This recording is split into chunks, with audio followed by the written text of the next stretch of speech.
Sent from Disneyland, history in our hand. So much to say about yesterday and the decades we have spanned.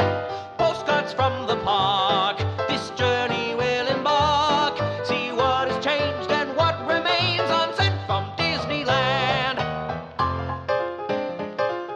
Sent from Disneyland. Welcome to the Sent from Disneyland podcast. Here age relives fond memories of the past. If it's your first time joining us, welcome. On this podcast, we'll take a journey into the past and explore Disneyland, Disneyland history, and more, with mementos, snapshots, souvenirs, and postcards sent from Disneyland, from 1955 to the present. Let's start by thanking my patrons from patreon.com. You can join in at any level to support the show and receive snail mail from my trips to Disneyland and from my desk, plus some sneak peeks and bonus content. Special thanks to Random Olive, the first patron to this podcast, and to the rest of the e-ticket patrons, Tania, Eric Daniels, Monica Seitz Vega, Scott Cagle, Russ Romano, Michael and Christina Cross, and Sheila Harry.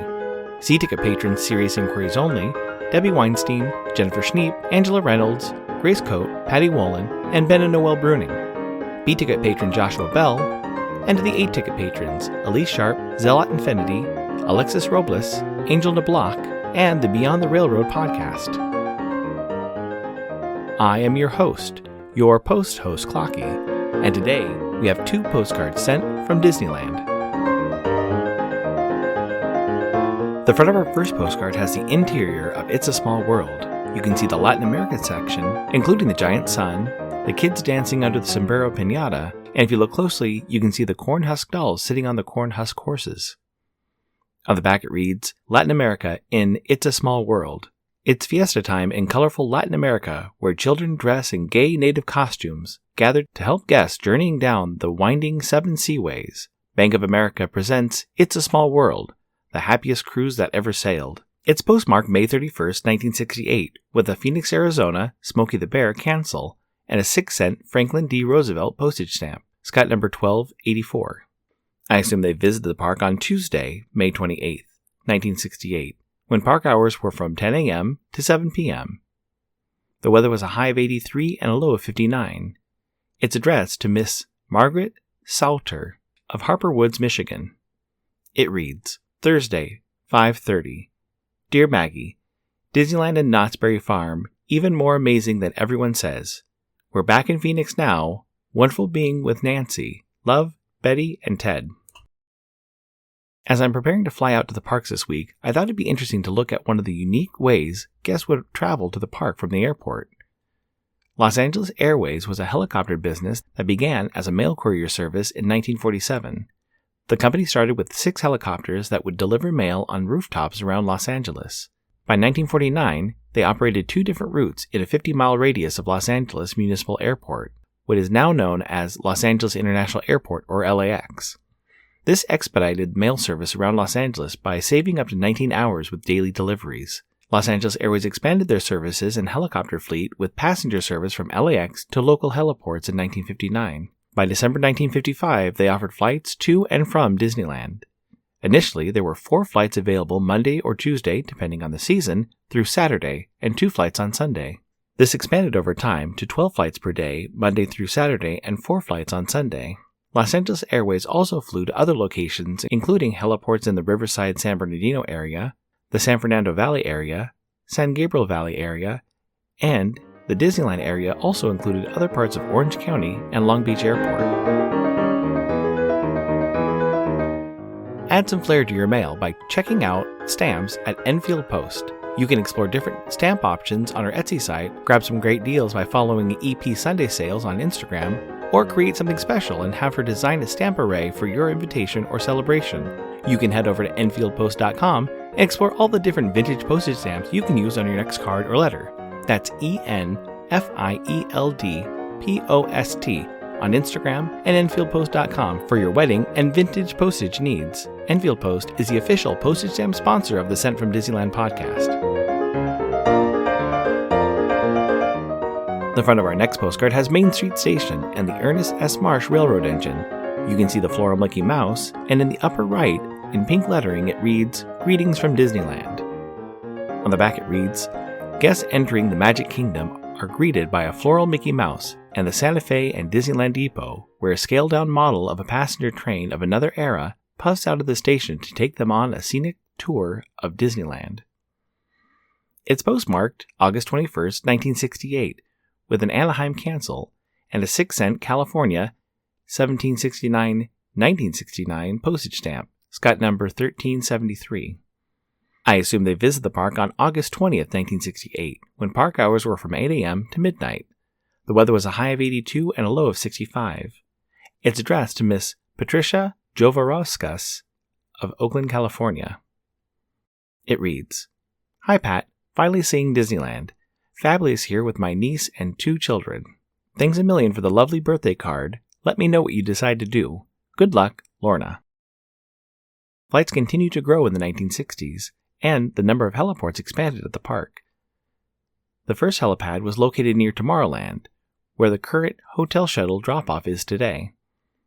It would also be natural for Tomorrowland's theme to have air transportation in view for guests, as air travel was part of the future. Another helipad was located at the Disneyland Hotel, which could accommodate 2 helicopters at the same time. This went on as the helicopters transporting guests grew to include baggage areas and more guests. 3 crew members could fly 28 passengers and up to 1,000 pounds of cargo. The flights were around 20 minutes from LAX to Disneyland and only cost around $15 round trip. In 1968, residents of Anaheim and hotel owners petitioned the city council to limit the number of helicopter flights to and from the park. They complained of the noise and the dangers of the flight. The city council sided with Disney that the value exceeded the minor inconveniences of the flights. Later that year, 2 Los Angeles Airways helicopters crashed. One leaving Disneyland on May 22nd, which was missing a bolt and crashed near a dairy farm with 20 guests and 3 crew members. The second was on August 14th, heading to Disneyland with 18 passengers and 3 crew members.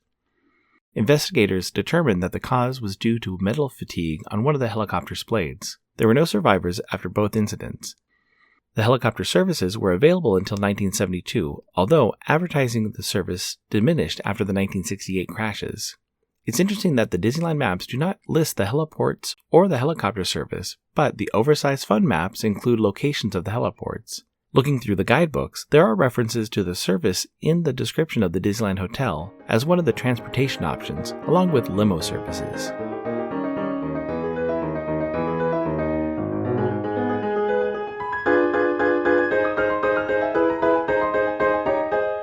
The front of my incoming postcard is sponsored by the Art Throwdown. Art Throwdown, or ATD, is a craft hour on Instagram, starting at 9 p.m. Eastern or 6 Pacific.